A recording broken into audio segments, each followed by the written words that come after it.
चुनाव आयोग होश में आओ, होश में आओ, होश में आओ। त्रिपुरा में निष्पक्ष चुनाव कराना होगा, कराना होगा, कराना होगा, त्रिपुरा में निष्पक्ष चुनाव कराना होगा, कराना होगा, कराना होगा। इनकलाब जिंदाबाद। क्या माना चाहिए, होना चाहिए ना। लेकिन क्या किया है, मनरेगा का पैसा काटा है, आईसीडीएस का पैसा काटा है। हमारे देश में कुपोषण बढ़ रहा है, एनीमिक हो रहे हैं बच्चे ना, उसको अभी बढ़ाना चाहिए था। पिछले साल 30% काटा, अभी 15% और काट लिया है। और वैसे वो बोलता है महिलाओं का सम्मान और औरतों का ये, बच्चे पढ़ाओ और ये करो।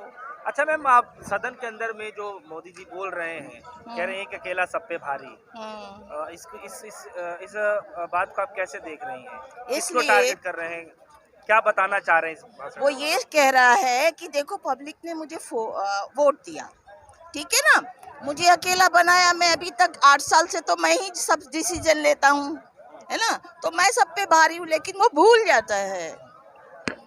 जाता है पब्लिक के सामने। अगर उसने यही कहा होता ना कि राशन नहीं दूंगा, महंगाई बढ़ाऊंगा, बेरोजगारी बढ़ाऊंगा, है ना, मनरेगा में काटूंगा, किसानों का के खिलाफ जो कानून लाऊंगा, मजदूरों के खिलाफ जो 4 लेबर, अगर कहा होता तो लोग जूता मारते उसके। अभी जो वो अकेला कह रहा है ना, मैं अकेला हूँ, डरता क्यों है? पब्लिक के सामने आके बोले, अगर इतनी हिम्मत है कि मैं अकेला हूँ, ये सारा कर रहा हूँ। तो सदन के अंदर बोल रहे हैं, उसके अंदर विपक्ष भी मौजूद है। विपक्ष को कितना बोलने देते हैं? विपक्ष के सामने कितनी बात है। स्पीकर को हमने सुना, स्पीकर क्या बोलता, बढ़ जा बढ़ जा बढ़ जा, उसका बोलता है तो नहीं बोलना है। बढ़ जा का क्या मतलब होता है? लोकतंत्र है ना, आप विपक्ष में हैं, विपक्ष के होने से सरकार थोड़ा अच्छे से काम करेगी, लेकिन ऐसा नहीं है। अच्छा, वो कह रहा है कि सारे विपक्ष को खत्म करना है। अडानी को लेकर के मैम आप क्या? अडानी तो उसका यार था, सारा बेच दिया उसने। अभी जो सबसे ज्यादा लॉस हुआ, पब्लिक का पैसा है, बैंक में पब्लिक का पैसा था, LIC में पब्लिक का पैसा था, वो सारा का सारा उसने डुबो दिया। और उसने कल सदन में उसका नाम तक नहीं लिया। क्यों बचा रहा है उसको? ये बोल रहा है ना उसने अच्छा काम किया, हमने अच्छा काम, तो ठीक है, कमेटी बैठा दे, वो तय कर देगी कि अच्छा काम किया तो अच्छा होगा, बुरा काम किया तो बुरा होगा। आपको क्यों ऐसा लगता है कि जो है सरकार बच रही है? जवाब मिलेगा, उसका भी जवाब मिलेगा। आप आज तक कौन सा जवाब दिया बताओ? काला धन लाऊंगा, ठीक है, रोजगार दूंगा 200, है ना, 2 करोड़ लोगों का, कितना जवाब दिया है लोगों को? तो बचता तो है भाई। मुझे बेरोजगारी के बारे में कोई सवाल ना करे, कोई किसानों के बारे में ना बोले, जो लेबर कोड को लेके आया उसके बारे में ना बोले, बेरोजगारी के लिए ना बोले, शिक्षा के बारे में ना बोले, हेल्थ के बारे में ना बोले। इसलिए जरूरी है कि मैं अपने आप को इस तरह प्रेजेंट करूं कि देखो जी, देखो मेरा यही काम है, मैं तो यही करूंगा। बताना RSS का जन्म। विपक्ष कोई भी आरोप तय नहीं कर पाया 9 सालों में, सब गाली देता है विपक्ष। क्या गाली दिया? कोई आरोप तय नहीं कर पाते आप लोग, उन्होंने क्या गलत किया? मुझे एक बात बताओ, पहले जब ये कह के आए कि हम लोगों ने जो लगाया था कि कांग्रेस सरकार इतना पैसा खा गई और 15 लाख ही है, सबकी रिपोर्ट पेश कर देना। ये कहीं तो कमेटी बिठाई होगी इसने, तो दे देना, दे दे रिपोर्ट, दे दे सबको। भाजपा दोनों मिले हुए, इसलिए कोई किसी के लिए कुछ नहीं कर रहा है।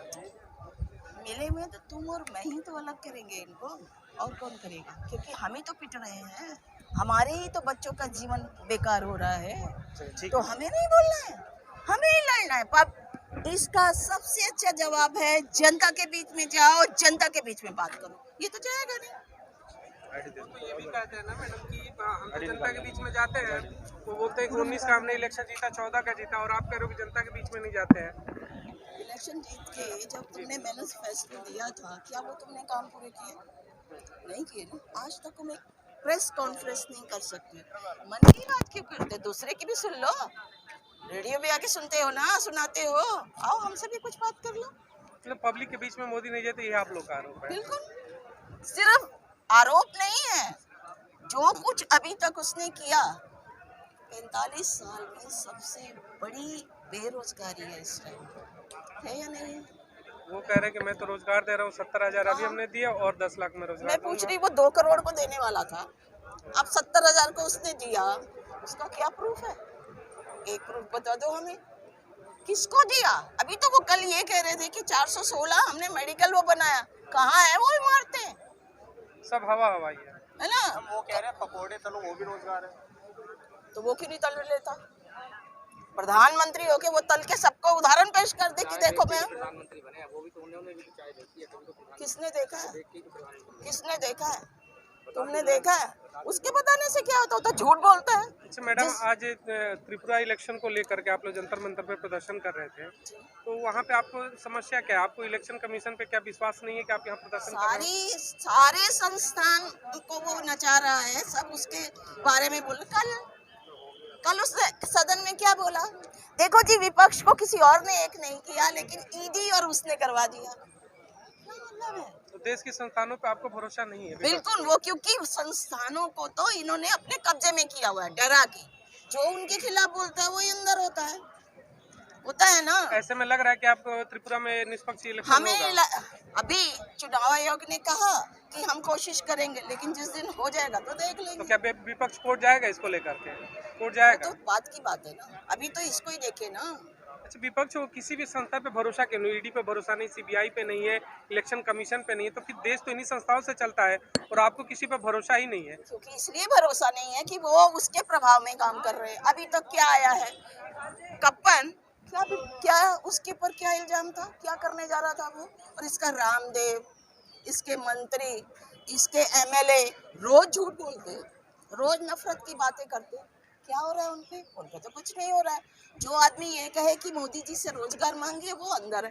अच्छा, विपक्ष तमाम आरोप लगा रहा है, फिर भी बैक टू बैक अगर इलेक्शन बीजेपी जीत रही है तो फिर आप कर क्या सकते हो?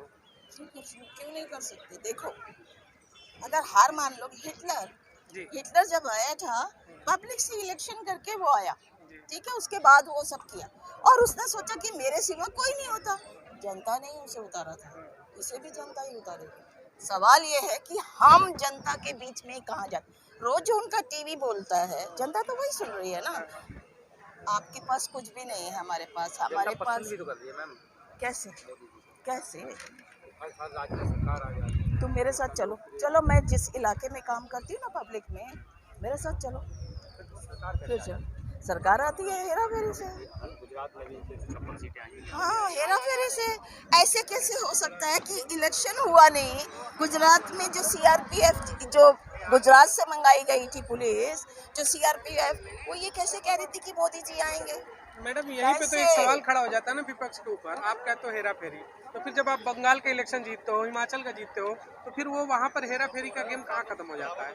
आप जीतो तो सही, आप हारो तो फिर ईवीएम पे और सिस्टम पे सवाल उठता है। तो दोहरा चरित्र कैसे? हम नहीं कह रहे, हम ये आप देख नहीं रहे क्या? बूथ में वो जाने नहीं देंगे, पर्चा वो भरने नहीं देंगे, पब्लिक को बाहर आने नहीं देंगे। तो क्या मतलब है? अगर मैं सही हूँ तो ठीक है ना। एक आखिरी सवाल मैडम आपसे, विपक्ष क्या एकजुटता के साथ चुनाव लड़ेगा? सारे विपक्षी दल एक मंच के नीचे, एक छत के नीचे आकर के चुनाव लड़ेंगे, या फिर आप अलग अलग बिखर के ही लड़ोगे? कोशिश है कि सारा विपक्ष एक हो जाए और लड़े। क्योंकि जब लगता है हो पाएगा, आपको लगता है विपक्ष एक हो पाएगा? क्यों नहीं हो पाएगा? एक कारण बता, नहीं हो पाएगा। मोदी के कहने से, वो भी तो प्रधानमंत्री का पिटारा है। अभी राहुल गांधी ने भारत जोड़ो यात्रा कर रहे थे, जब उन्होंने सम्मान भेजा सबको कि भारत जोड़ो यात्रा में शामिल हो, तो कोई भी विपक्ष वाला शामिल नहीं हो, कुछ ही हुए हैं।